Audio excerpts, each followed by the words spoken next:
Hey, it's Paul from howtoplaybassdotcom. Today's lesson we're going to look at part 2 of You Make Loving Fun. We had part 1 last week. I'll put a link in the box underneath the video to part 1 if you've not seen part 1, so you can go see that.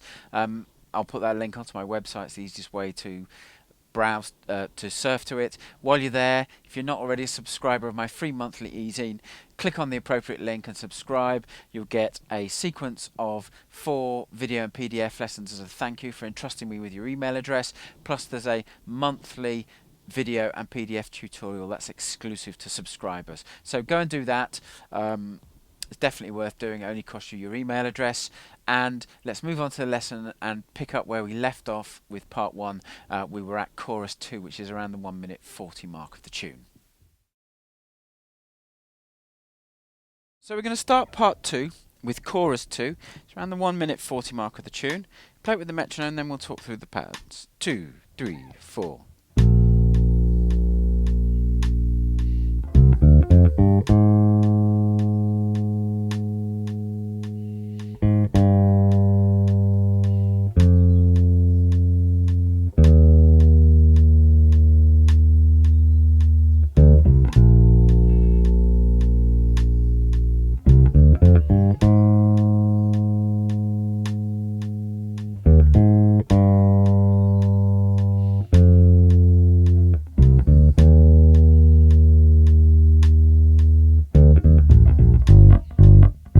Into the verse, which we'll do in a moment.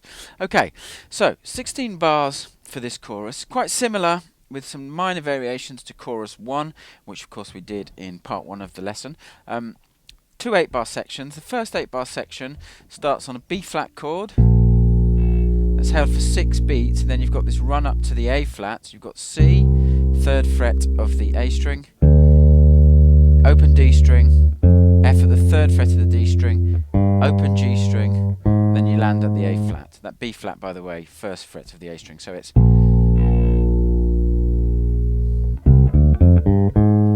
okay. That holds for nearly the whole 2 bars of the A flat chord lasts, and then the very last 8th note there's another A flat, the 1st fret of the G string, of course.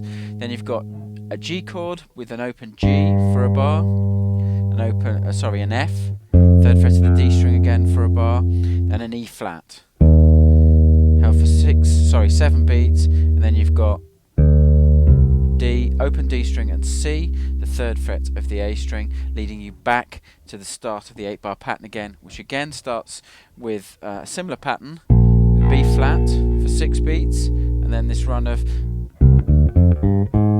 which is C, D, F, G. We did the note locations a moment ago. Lands on A flat. A slight variation here. This A flat holds for 6.5 beats. 2, 3, 4, 1, 2, 3. And then you've got on the end of the 2nd bar of this A flat chord, you've got at the end of beat 3, you've got an E flat down to an E flat, which is the 1st fret of the D string, back to the A flat for a beat on beat 4 of that 2nd bar, which is the 1st fret of the G string again. Then you've got open G string for a bar. Then you've got F for 3 beats, 2 8th notes C and D, 3rd fret of the A string, open D string, before you land on E flat, which is for 6 beats, and then you've got D, E flat, open string and 1st fret of the D string, and A and B flat, open A string and 1st fret of the B flat, of the A string, to make the B flat as the last 4 notes before you hit the verse, which would be verse 2, I think it is, which will be the next section of the tune we'll go and look at. If you correlate those notes with the original and with the play along with the metronome that I did at the start of this little mini clip within the lesson, you'll be able to work out the timings. Nice little melodic phrase with some nice little connectors between the root notes of the chords. So learn that, and then you move on to the verse. Okay, verse 2 is quite similar to the guitar solo in its feel. We've got staccato notes on the downbeat with some fills. It's a 16-bar section. I'll play it through with the metronome and then talk through the section. 1, 2, 3, 4.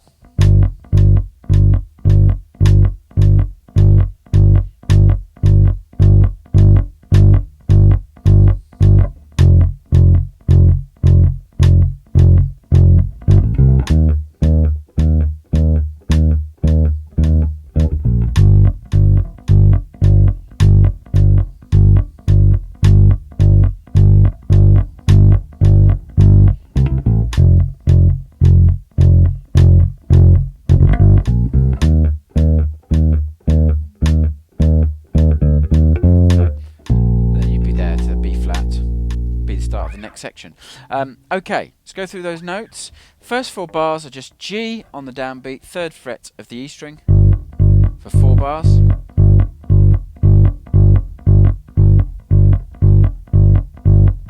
Then you're down to 2 bars of an F chord. First bar is just F, 1st fret of the E string, and then the 2nd bar of that F chord.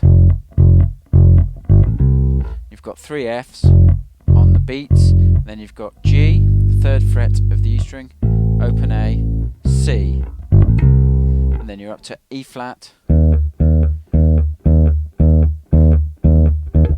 and that's similar to a pattern we looked at in part 1 of this lesson. So you've got a bar of straight E flats, and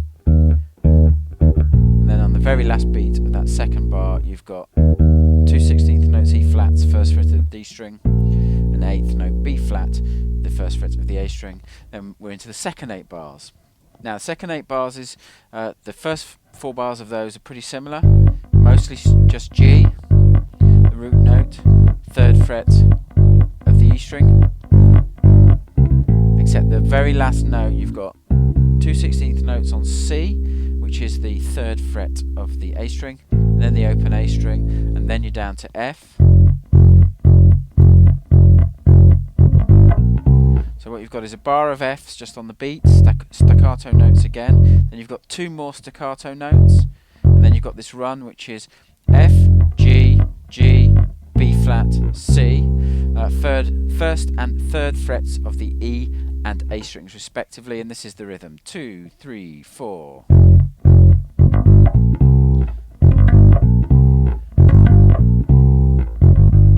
Okay, and then you'd be up to E flat. We've got a bar of E flat, staccato, and the last bar finishes off with that simple pattern, which is E flat, open D, E flat again, F, 3rd fret of the D string. And that's a nice pattern that sets up the first note of the last section, which is B flat. Let's go and look at that last section.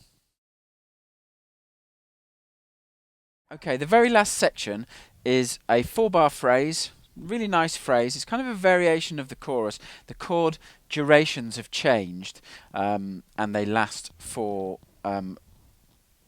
half the time that they do in the previous choruses, and this is the pattern that McVie plays: 3, 4.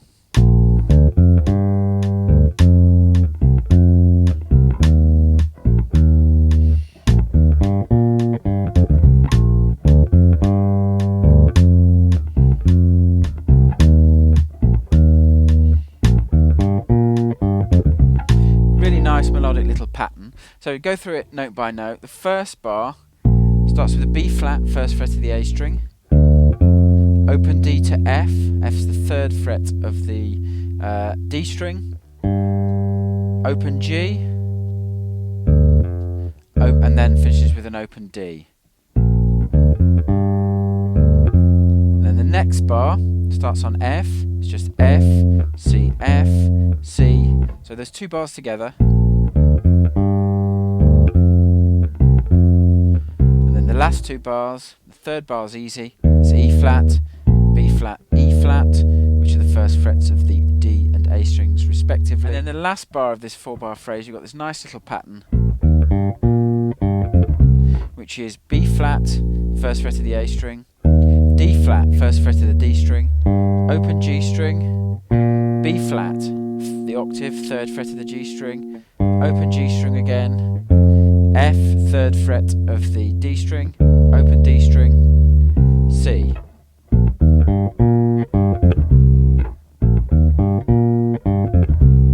So a really nice pattern, and that 4-bar phrase just really plays round and round. The one thing to watch is in the first bar you're going from B flat, D, F, open G, and then you're playing an open D before you play F. When you play that open D, you need to mute the open G string with your fretting hand, otherwise it will clash. So if you're, depending on how you mute, if you mute with any of the other fingers of your right hand, then you can use one of those fingers. I tend to mute these kind of things with my fretting hand. So literally just touch the open G string with your fretting hand as you play the D. stop it ringing, otherwise you'll get this. You play the D, I've deliberately kept my hand away, and you hear that open G still ringing will clash. So you've got to try and, as you're playing the open G, almost think of that muting, putting the hand on the G string to stop it, almost as playing a note but not playing a note. So because you're playing the note with the open string, but you've got to touch that G string to stop it muting. So practice that slowly, just, and you should touch the string at the identical moment that you play the D string. So it's a maneuver that you need to work on slowly first to get it, but once you get it, then just slowly work it up to tempo and it'll be fine. But that's the one section of this 4-bar pattern that repeats as the song fades to look at, to really clean up the sound in that first bar. Okay, you put those parts together with the parts we learnt in part 1 of the lesson, and you'll be able to play through this tune. I do advise, when you've got everything down, just having spend some time analysing how McVie builds the line, some of the things he does. There's some great lessons to be taken from this tune, some things that he does. Very simple bass line in many ways, but he makes it stand out using these, in the chorus, using these long sustained notes, those kind of things, and then starting with his basic groove, starting like that, playing on beats 1 and 3, and then upping that. And there are little variations you could throw in to up the rhythmic intensity as well if you were playing this live that you probably want to. So experiment with those as well. But that should give you the pretty much 95% plus of what McVie plays, and enough for you to analyse and see what he's doing, and take some lessons to other tunes when you're creating original bass lines.